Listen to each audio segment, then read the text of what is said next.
bem-vinda! Hoje nossa pauta atravessa quartéis e tribunais para discutir a presença feminina nas Forças Armadas. Em 2026, completamos 46 anos desde que as mulheres passaram a integrar oficialmente as fileiras militares no Brasil. Mesmo assim, as mulheres representam apenas 11% do efetivo total. A participação feminina começou em 1980 pela Marinha, inicialmente em áreas administrativas e de saúde. Com o passar das décadas, elas foram conquistando espaços também em funções operacionais e em diferentes carreiras militares. Mas o cenário começa a mudar. Em fevereiro deste ano, o Exército promoveu a primeira mulher ao posto de oficial-general.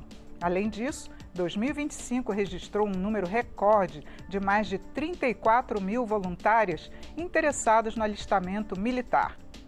E para falar sobre os avanços, os desafios e o futuro das mulheres na defesa nacional, o Elas Pautam recebe hoje a ministra Maria Elizabeth Rocha. É a primeira mulher a presidir o Superior Tribunal Militar em mais de 200 anos de história da Corte.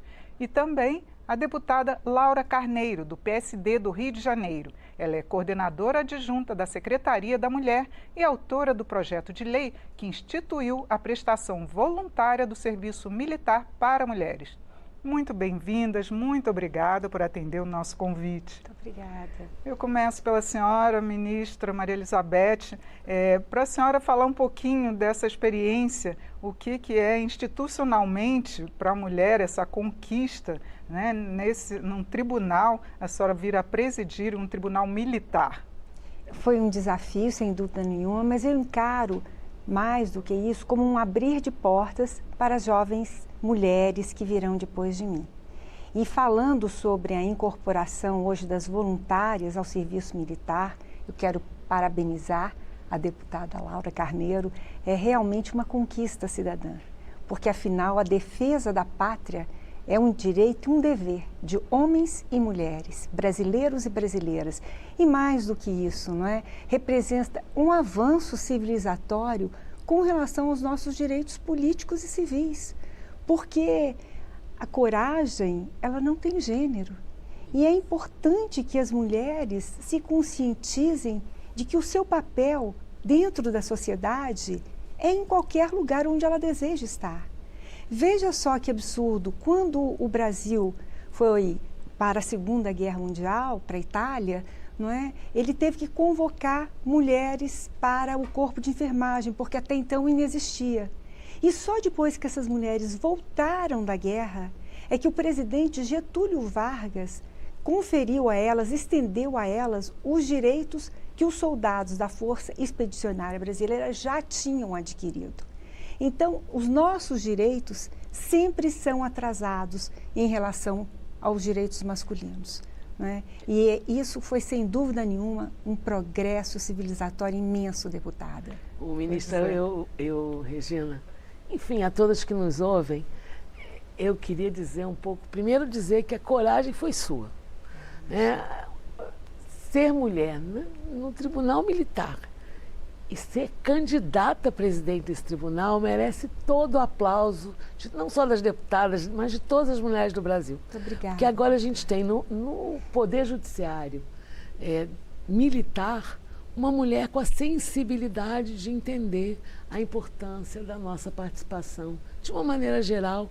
E mais, eu tenho certeza, porque conheço Vossa Excelência, mas também porque sei da importância de Vossa Excelência ser uma mulher, que com certeza o serviço hoje é muito mais humanizado, né, muito mais sensível do que foi um dia. Então, a coragem foi sua, né? Imagina. A gente está aqui falando de coragem. Claro que o projeto de lei é muito importante. Né? É um projeto que permite que mulheres ocupem 30% das vagas para o serviço militar.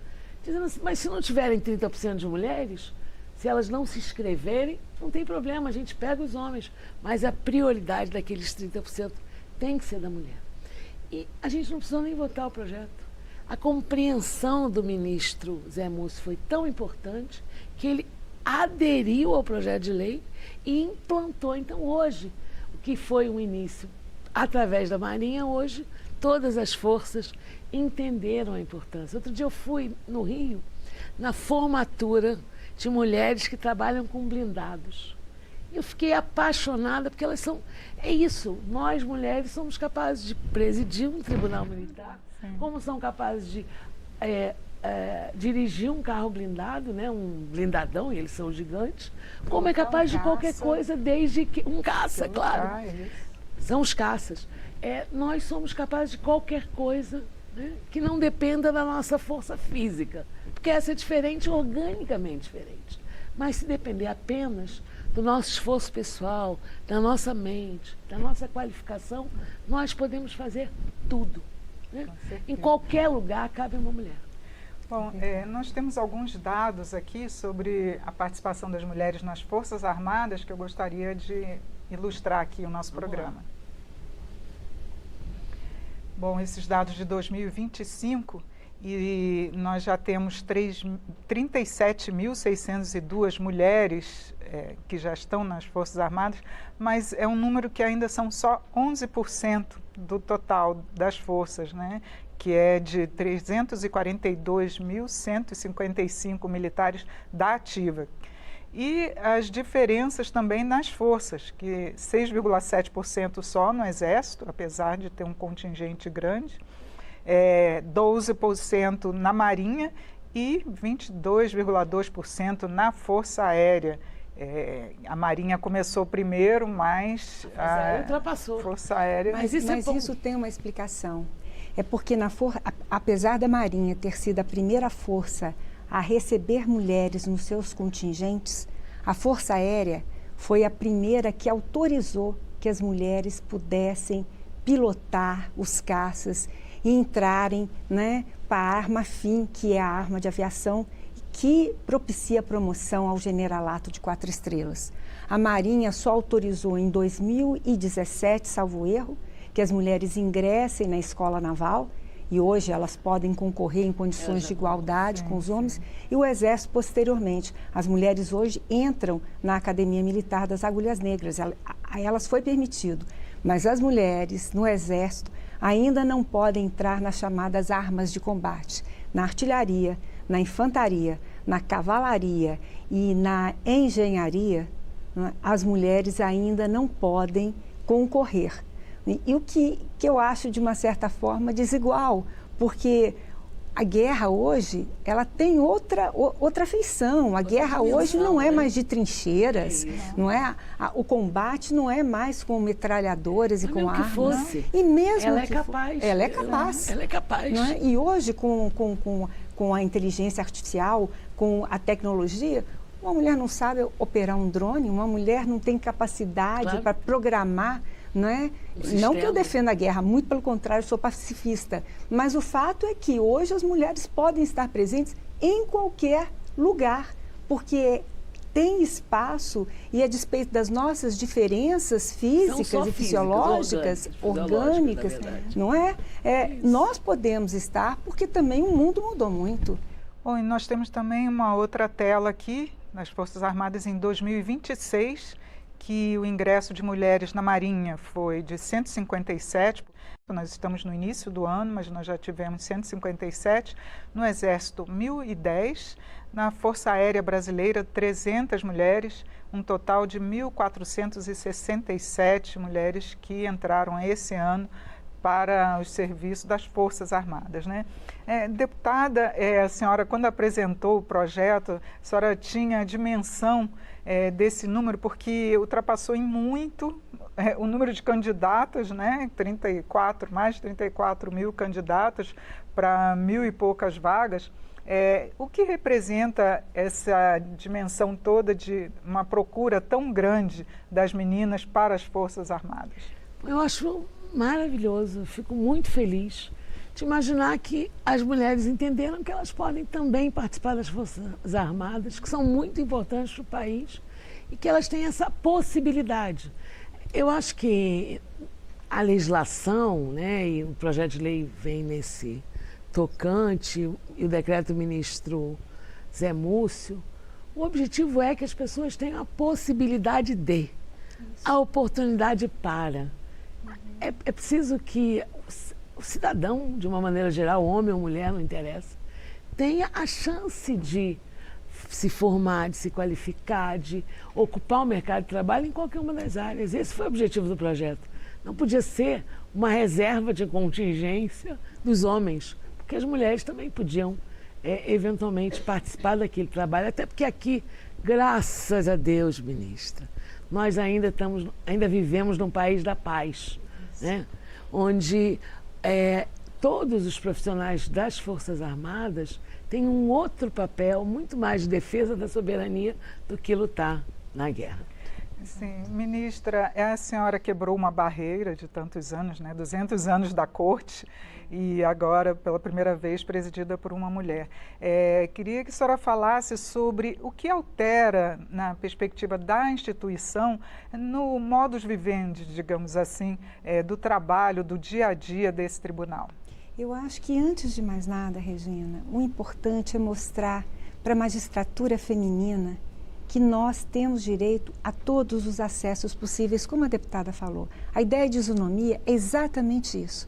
Nós temos o direito de estar onde quisermos estar, não é? E, claro, nos capacitando para tanto. E hoje a magistratura feminina, ela é majoritária na base. Mas quando se fala em tribunais, não é, de segunda instância e tribunais superiores, o afunilamento é imenso, porque as escolhas aí passam a ser políticas, não é? As escolhas que são feitas no chope, no jogo de futebol, nas articulações, né, que os homens sabem fazer de uma forma muito bem feita, e não vai aí uma crítica, eu acho que nós mulheres temos que aprender com eles como nos articularmos politicamente, porque eles fazem isso muito bem. E é lógico que o fato de ter uma mulher na gestão de uma corte militar, a perspectiva é outra, porque a mulher não é melhor do que o homem, ela é diferente. Então eu vejo o mundo de uma forma diferente dos meus colegas, principalmente meus colegas militares. Eu instituí ali, então, um observatório pró-equidade e antidiscriminação. Ganhamos o 3º lugar do Prêmio CNJ de Políticas Antirracistas, 1º lugar em transparência, 1º lugar em sustentabilidade, que são valores que hoje a modernidade exige que os tribunais se comprometam.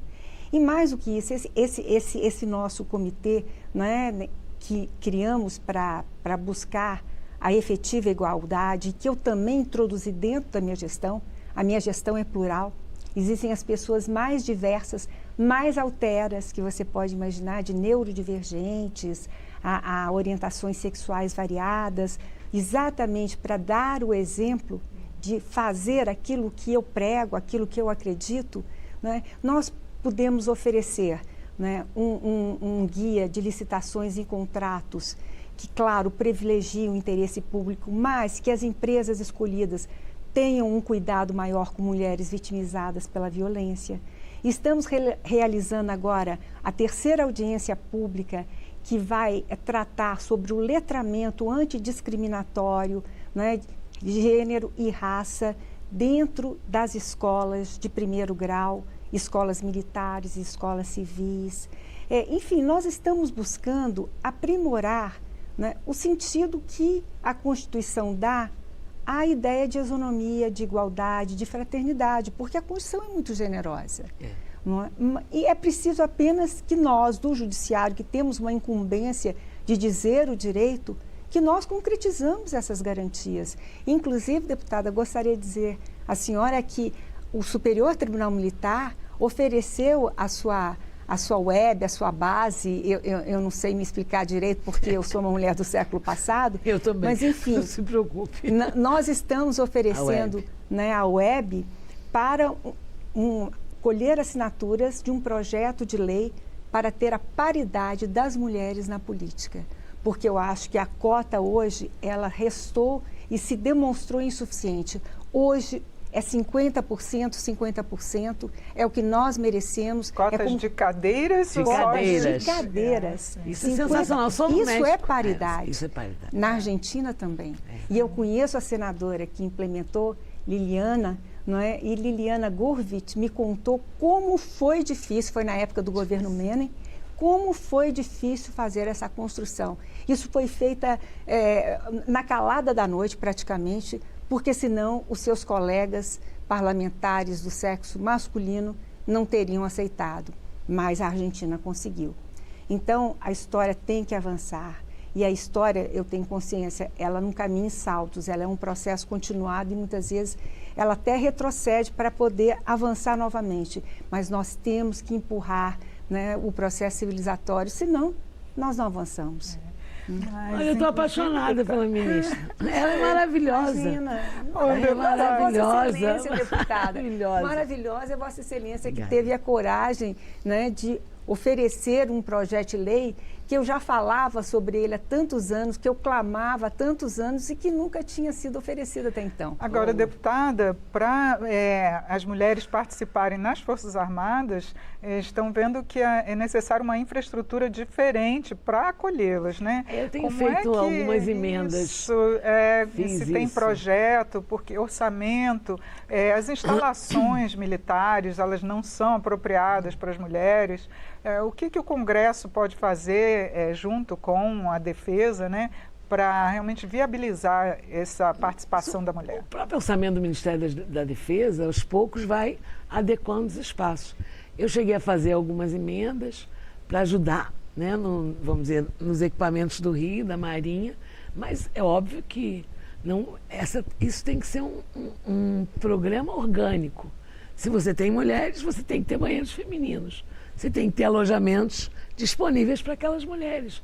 E eu conheço bem o ministro, desculpa, eu estou rouca, o ministro Zé Múcio, e eu tenho certeza que ele, a partir do seu próprio orçamento, vai cuidar de melhorar as instalações, todos os equipamentos das Forças Armadas para o recebimento das mulheres. Mas eu queria falar de um outro projeto que eu acho que também é muito importante, que é, ministra, um erro. A Justiça Militar, de alguma maneira, não se coaduna com o Código Penal para todos os outros brasileiros. Mas isso eu falo sempre. Então tem aqui, para a senhora ficar feliz, tem um outro projeto que aumenta a pena, no caso do Código Penal Militar, no caso de estupro de vulnerável. Não faz nenhum sentido quando um cidadão comum, a pena é de 10 a 20 anos, e no caso do militar não é. Então a gente começa, pelo estupro de vulnerável, a equiparar as penas. Eu acho que isso é muito importante. Talvez até tivesse que ser maior, mas eu não vou discutir isso ainda. Mas, na verdade, aquele militar, ele é qualificado, formado pelo Estado. Então, como é que aquele homem ou aquela mulher que é qualificada ou formada pelo Estado pode cometer uma infração penal, um crime, e ter uma pena tão hediondo, esse como tantos outros, e ter uma pena inferior ao cidadão comum, que não tem nenhum investimento do Estado. Então, eu tenho certeza que a presidente concorda, mas a gente já deu o primeiro passo apresentando o projeto. Deputada, a senhora tocou aí num ponto que é crucial. A legislação militar, ao contrário do que a sociedade civil pensa, né, ela é uma legislação anacrônica. Ela foi atualizada, mas as penas não foram. Então, as penas são muito mais brandas para crimes que hoje são, inclusive, considerados hediondos, do que para a população civil, para o civil no Código Penal Ordinário. Então, realmente é um descompasso, é um anacronismo que chega a dar revolta, porque todos os militares hoje preferem ser julgados quando cometem crimes assim na justiça militar, porque os que delinquem, porque sabem que o sancionamento é menor. Isso é um absurdo, quando eu acho que deveria ser maior, porque é exatamente esse o ponto. Ele foi formado pelo Estado, o Estado investiu na sua educação, né, na sua formação militar, e o militar, ele tem regras de conduta que são diferenciadas do civil. O militar é o único que a Constituição exige que ele dê a vida ou tire a vida de outrem sob o cometimento do crime de cobardia em defesa da pátria. Então, ele tem valores diferenciados. Ninguém precisa ser militar, mas na medida em que a pessoa escolhe aquela carreira, ela tem que se submeter a ela. são regras duras, são regras rígidas, não pode se sindicalizar, tem os seus direitos fundamentais constritos. Agora, faz parte do jogo e ele escolheu se submeter a ele, né, a este jogo normativo, quando ingressou nas Forças Armadas. Então, eu acho que quando um militar delinque, ainda é pior, a depender da circunstância, do que um civil. É isso. Sim. Bom, deputada Laura, eu queria falar também sobre a questão da ascensão na carreira. As mulheres, quando entraram, geralmente era área administrativa, na área de saúde. E como é que está sendo tratada hoje essa ascensão? Por exemplo, no Exército, a gente sabe que, mesmo para os homens, às vezes, demora 40 anos para se chegar ao generalato, né? Como a senhora conversa com o ministro Múcio, o que pode ser melhorado para que as mulheres também alcancem a equidade? Eu acho que existe uma dinâmica que a gente não pode interferir. Nela não há como se interferir, porque isso depende da capacidade de cada um, homem ou mulher. Eu gostaria que a gente tivesse várias generalas ou generais, mulheres, mas isso não é assim. Eu acho que tudo na vida, eu sempre brinco, step by step, né? Degrau a degrau. Eu acho que a gente vai conquistando. Você vê os números do Exército, que isso em outros momentos era absolutamente inimaginável. Você já tem comandantes, você já tem nas forças mulheres que alcançaram postos que eram impossíveis de sonhar. Minha avó não sonharia com eles, por exemplo. Claro. Foi promovida a primeira general no Exército na semana passada. Então, você já tem uma general. Isso é quase inédito, digamos. É inédito, né? No Brasil. Não é quase, não, é inédito. Mas é uma mudança de comportamento. E como toda mudança cultural de comportamento, ela é paulatina. O importante é que as coisas estão evoluindo. Se a gente parar para pensar, até 1932, não tem 100 anos. Né? A gente nem votava, não. Pior, a gente só viajava se o marido deixasse. A gente só tinha identidade se o marido deixasse. Você imagina? E a gente hoje está aqui. 2 mulheres, uma presidente do tribunal, uma deputada federal, discutindo políticas públicas. Então, assim, isso é uma evolução. Eu tendo na minha vida a entender que as coisas não têm a velocidade que eu gostaria, né? Eu gostaria que fosse tudo muito mais rápido do que é, mas não é assim. Então, essa mudança cultural tem que ser muito plena, né? Para que não ocorra o que a gente está vivendo hoje, gente. Não retroceder. Né? A gente está retrocedendo, porque, na verdade, você tem uma legislação. E aí, de uma maneira geral, no que diz respeito à questão da mulher, você tem uma legislação que hoje é muito moderna, talvez na questão, por exemplo, do feminicídio, que você tem 4 feminicídios por dia no Brasil. Você tem uma legislação duríssima, 40 anos, a maior pena do Código Penal, e nem assim a gente consegue resolver, porque não adianta só mudar a legislação, não adianta só mudar as políticas públicas, é preciso orçamento, é preciso investimento, mas mais do que tudo, é preciso conscientização do homem. E o contrário ao que está acontecendo. A gente estava falando ali, na hora da maquiagem, a gente estava batendo papo, ministra, especificamente sobre a rede de internet com essa Red Pill, com esses outros sistemas e grupos que estão disseminando mais uma vez o ódio, mas agora o ódio contra mulheres. Tem um grupo que é ensinando como deve agir um menino quando a mulher diz não. Eu vi no noticiário. É uma loucura. Chocada. Mas eu, antes de terminar, ainda queria abordar com a senhora, ministra, nos tribunais, como é que estão sendo tratados esses casos de assédio, por exemplo, no discriminação? meu tribunal, com muito rigor. Infelizmente, eu devo reconhecer que os casos de assédio sexual, né, e os casos, moral também, mas o sexual sobretudo, estupros, tentativas de estupro, feminicídio nem tanto, mas também... Importunação, não é? Importunação demais. Eu tenho orgulho, ministra, essa aqui foi escrita por mim, importunação sexual. foi eu relatando um projeto, incluir em Importunação Sexual. Olha como lá é em importante 2017, nós termos foi agora, mulheres, não. mais mulheres na política. Obrigada. Como é importante o 50%. Não é? Porque só uma mulher tem essa sensibilidade para perceber, não é, como isso nos dói, como isso nos machuca. Um homem não consegue calçar. É aquilo que Paulo Freire diz, que a cabeça pensa onde os pés pisam.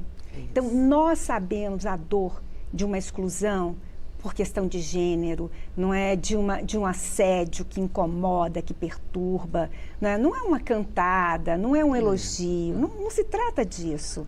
Não é? É realmente daquele terror, né, psíquico, que muitas vezes uma mulher é submetida e tem que se calar e tem que se render porque ela precisa do trabalho, porque ela tem medo, porque a palavra dela contra a do homem.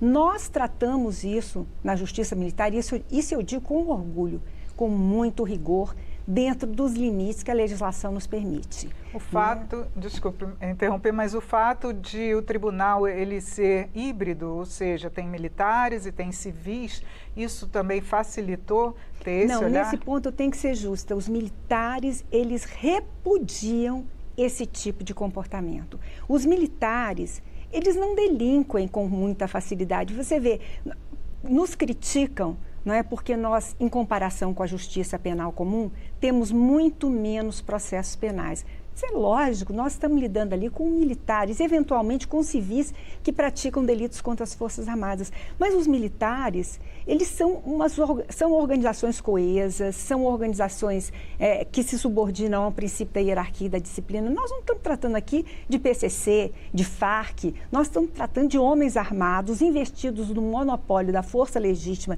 pelo Estado e que tem que ser realmente, né, tem que se subordinar a uma cadeia de comando muito dura, porque do contrário, quem fica ameaçado é a sociedade civil e o Estado democrático.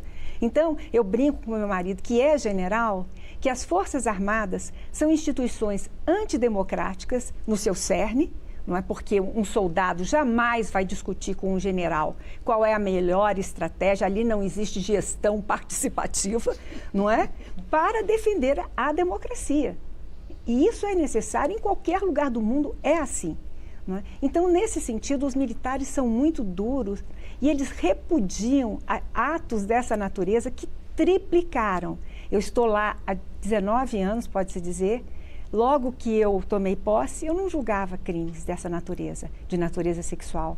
Hoje, infelizmente, e eu tenho que dizer, deputada, que vão aumentar agora com a conscrição das mulheres como soldados. Mas o fato é que, mesmo que aumentem, nós queremos ocupar esses espaços. Precisamos. Não é? Precisamos. Não é a saída, a resposta não é impedir que as mulheres adentram, é letrar. É conscientizar as pessoas a respeitarem o ser humano, a respeitarem aquele próximo, aquele que é diferente.